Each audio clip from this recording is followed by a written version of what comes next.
पाली का भूगोल है, संस्कृत का भूगोल आपको कहीं नहीं मिलेगा।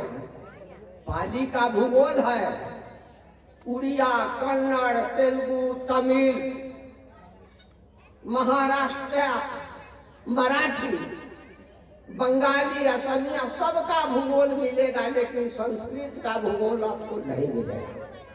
ये संस्करण किया हुआ।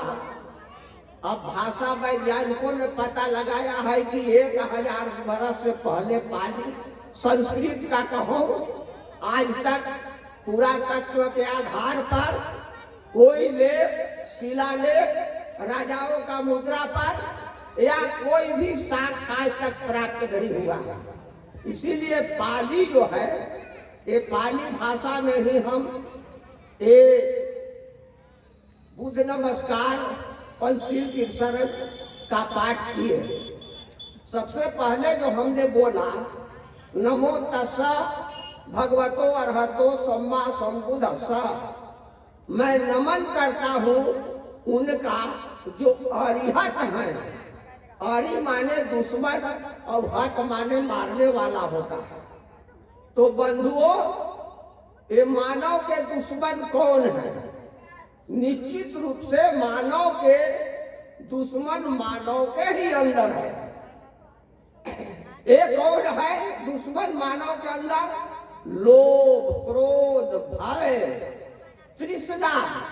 ये मानव के अंदर जो एक दुश्मन बैठा हुआ है, और इस दुश्मन को मोह, भय, किसी से भी इनका जो दुश्मन हो, इस सबका भगवान बुद्ध मार चुके थे, खत्म कर चुके थे।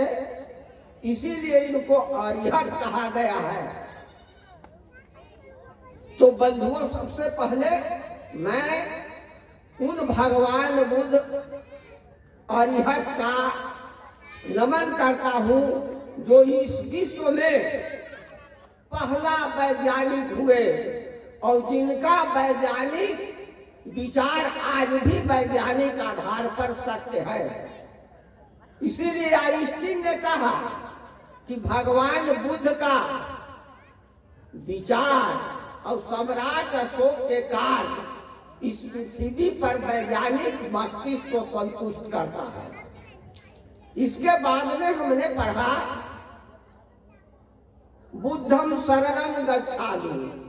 बुद्धम शरणम गच्छम का मतलब होता है बुद्धि के शरण में जाना। तो बुद्धि के शरण में जाने के लिए मानव को प्रकृति ने 5 ज्ञान इंद्रियां दिया है। वह 5 इंद्रिय ज्ञान इंद्रिया कौन है? आँख, कान है, आँख है, नाक है, जीभ है और त्वचा है।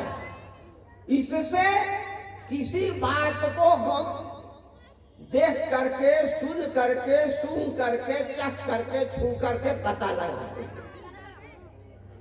लेकिन आज जो मानव अंधविश्वास में जो है, जैसे हम एक उदाहरण देते हैं, हम किसी का अपमानित करने का बात नहीं कहते हैं, लेकिन हम लोग के यहाँ पूजा पाठ या कोई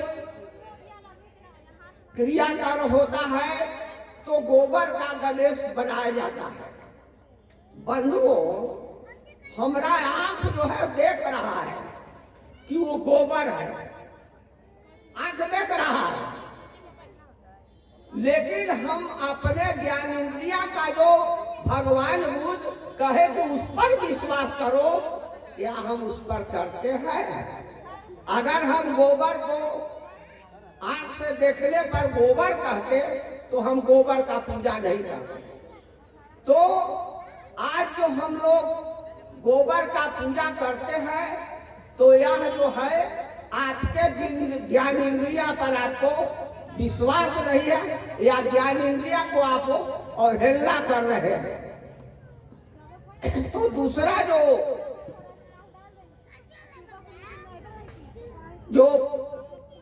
शरण में आता है, धम्मम शरणम गच्छामि। धम्म कोई धर्म नहीं है, धम होता है, पाली में धम होता है, धर्म नहीं होता है। धम मन होता है प्रकृति, प्रकृति के शरण में जाना। प्रकृति क्या है? प्रकृति किसी के साथ भेदभाव नहीं करता है। जैसे अभी दिन है, सबके लिए दिन है, रात होगा सबके लिए होगा, गर्मी जाड़ा बरसात सबके लिए होता है। मानव पैदा 9 महीने के बाद लेता है गर्भ से, तो सबके 9 महीना के बाद में पैदा होते हैं। तो यह है प्रकृति का नियम। इस प्रकृति के नियम को धर्म कहते हैं, और या धर्म में किसी के साथ भेदभाव करने का कोई गुंजाइश नहीं है। तीसरा हम कहे संघम शरणम गच्छामि। संघम शरणम गच्छामि माने ऐसे विचार वाले जो समता, स्वतंत्रता, बंधुत्व, भाईचारा और जो अपने ज्ञान इंद्रिया का आप देख करके जो मानते हैं, वैसे आदमी पे विचार वाले, मानने वाले का एक संग होना चाहिए, तबे ना विचार आगे बढ़ेगा। बंधुओं, आप देखते हैं कि जो बच्चा माँ बाप के अनुसार उसका कद काठी रूप रंग होता है। क्या आप अपनी आंख को विश्वास करते हैं? एक काला माता पिता का बच्चा भी काला हो जाएगा, गोरा का माता पिता का बच्चा गोरा हो जाएगा। चीनी, अमेरिकी या अफ्रीका में हबशी लोग होते हैं, वो बहुत काले होते हैं, वो होता है। तो हम आपसे देखते हैं कि जब बच्चा के जन्मा उसके अनुसार होते हैं, लेकिन हम लोग क्या मानते हैं? हम लोग ईश्वर के ऊपर विश्वास कर लेते हैं।